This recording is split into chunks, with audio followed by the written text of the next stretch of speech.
All right. You can just start at the beginning, or you can just start talking.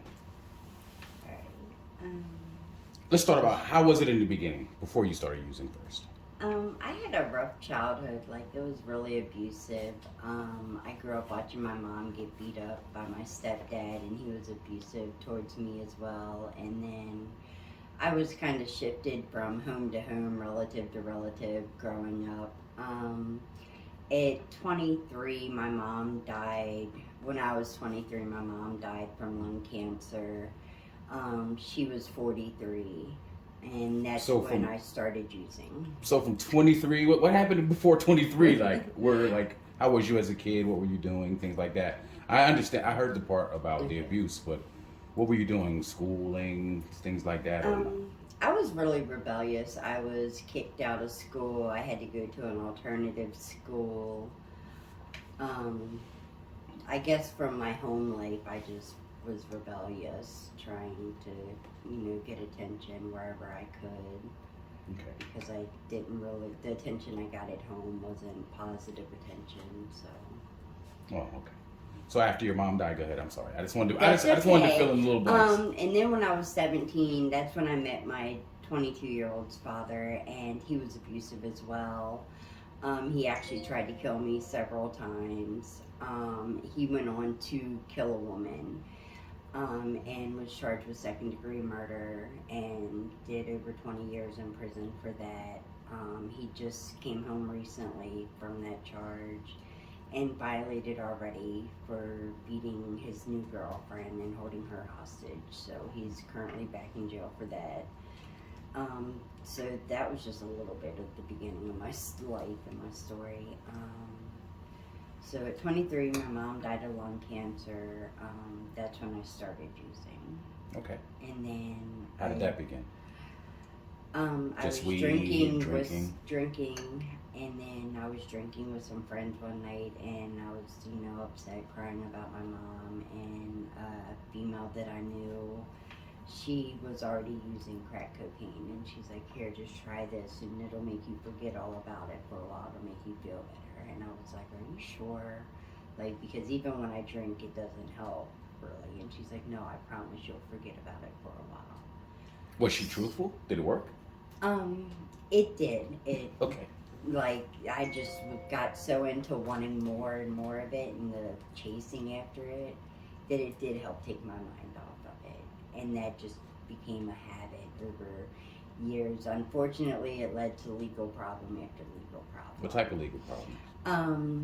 A few months after I started using it, I started selling it to keep up with the cost of my addiction, and I ended up selling to a guy who happened to be working for the police. So I caught a distribution charge. And what drug was this for you were using? Crack cocaine. Crack? Okay. Which led to drug court for 3 years. I violated drug court with a dirty urine, which led to a 6-year prison sentence. So you went to prison? Yes, for 6 years. Mind if I ask where? Jessup. Jessup. How was that experience? Can you guide us and give us a little bit of it? It was like, I wouldn't wish it on my worst enemy. It was terrible. And you've been there, how long was you there for? From 08 till 2014. From 08 to 2014? Yes. Like 6 years? Yes. And then but on the inside, did anything major happen, or you was just trying to get through it? Every day is just survival mode when you're in there. I understand that because I was actually in prison. I was in prison for a little while as myself, but I went through a lot of things in prison. Like I can say, every night I thought about how my life is going to turn out when I get out. Do you have any of that went on in the 6 years you were there? Oh yeah, definitely. Okay. Every day you just think of the mistakes you made and how you can change and try to make things better when you get home and how to do things differently. And So how did it go when you came home? when I came home, I did okay for a little bit, and then I came home. Of course, I had that felony on my record, so nobody wanted to hire me. So then we run into, the monetary problems. And of course, you got to have money to get an apartment. You need money to live. You need, luckily I was staying with my aunt and uncle who were pretty gracious about, letting me stay there. But, like I said, you need money just to survive. I couldn't find a job. It was, probation fees. There was still things, that needed to be paid. And the frustration of it, I went back out and started using. Okay. Which violated me, went back to prison again. Ooh, somebody's trying to get in touch with you.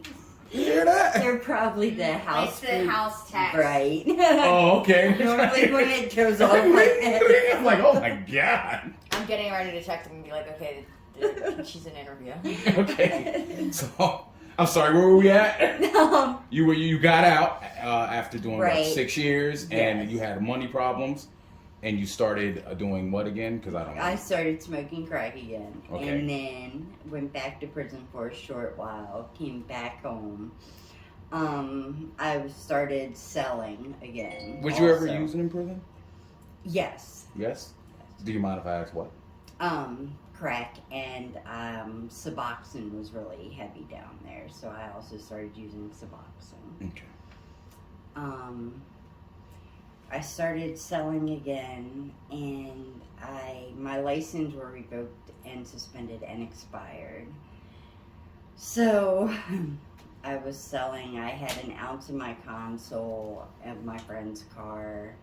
I was driving on a revoked, suspended, and expired license. I had an open bottle of Ciroc in my passenger seat. Mm-hmm. I was parked outside a friend's house waiting for him to come out to go to the motel with me to bag the drugs up to sell, and 2 cops blocked the car I was driving in the driveway, and they came to my door and they were like, "We need you to step out the car, ma'am." And all I kept thinking about was how I just came home from prison on the drug charge.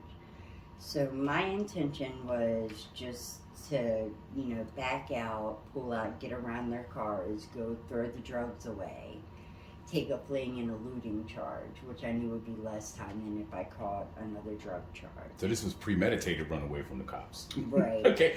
But my thinking is if I don't get caught with all these drugs on me, I'm going to do less time for the fleeing and eluding than another drug charge. Oh, I definitely understand. Unfortunately, because they were parked so close in front of me, when I backed out and threw it into drive with the wheel turned so quick, when I hit the gas, the whole back end of the car spun out and hit both officers.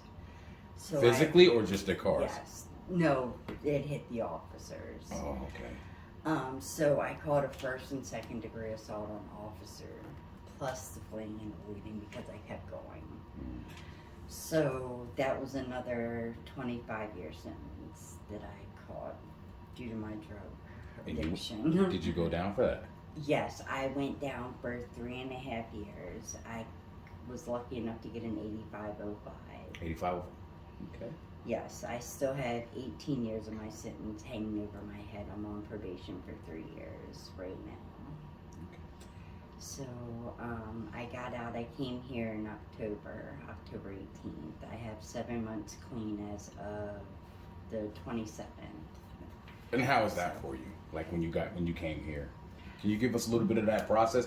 Because the reason why these videos are so prevalent is because people are looking to see if they can get up and out of whatever's going on. So, Okay. like what helped you make that decision to come to a I place had like actually been here last year, and I was here for 9 months, and me and Carlia started having like some little personal, back and forth issues, and I had my son here. He was about 9 months old at the time. Me and Carlia were kind of arguing, and I was thinking, you know what? I don't need this program. I can do this on my own. And what was she arguing about? You can't just go over that part. Like my attitude, I still had sort of that prison mentality and that Okay. little attitude, and So you brought the prison she in was here. trying, right, and she was trying to correct me about it, and I didn't want to hear it. I still had that little chip on my shoulder, and Well, thought I like could not- work my own program. Didn't want to type. follow all the rules, things like that. Right. Okay. Good. So I left, and within a week of me leaving, I relapsed. I caught a VOP, obviously. I went to jail. There was no family to take my son. So my son ended up in foster care.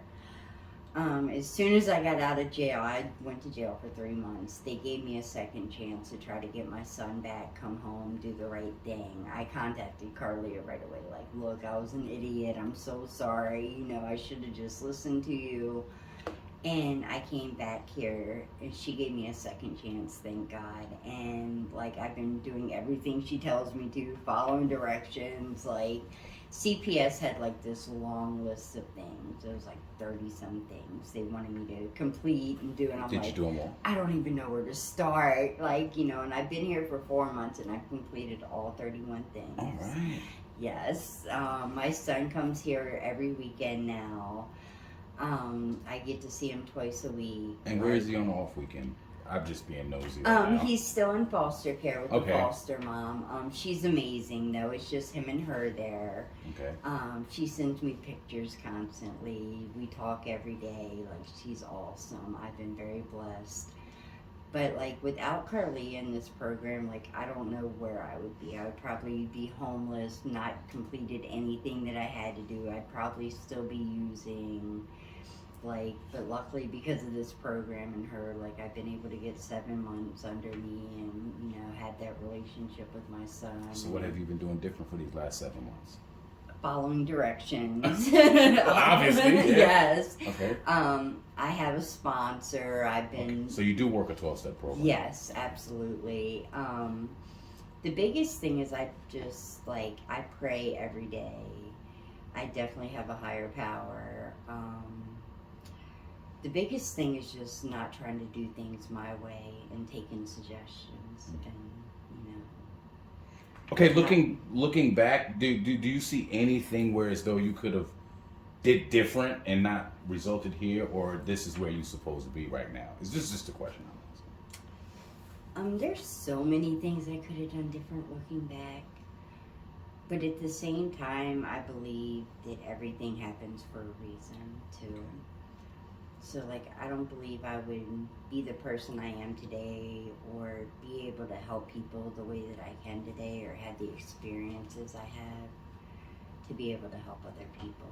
That if I hadn't went through I forgot to even ask you, how old are you? I'm 41. I would have thought 31, but 41 is fine. Okay. So the steps is working and you're staying here. So do you have a plan for after this, or you're not even thinking that far ahead yet? Yeah, I'm working on, like, I'm on the housing list for trying to get housing for me and my son. I have an interview tomorrow for a job at Fort Detrick.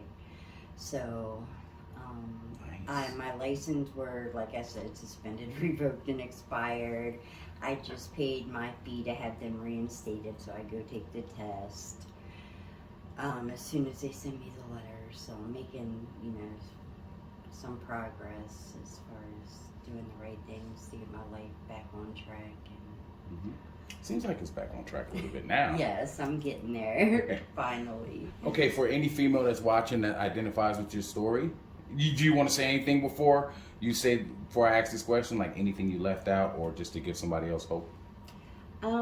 It's possible, like, anybody that knew me during my addiction would have never thought, like, because I was so far out there, like, nobody would have ever thought that I could be sitting here clean and with my life together.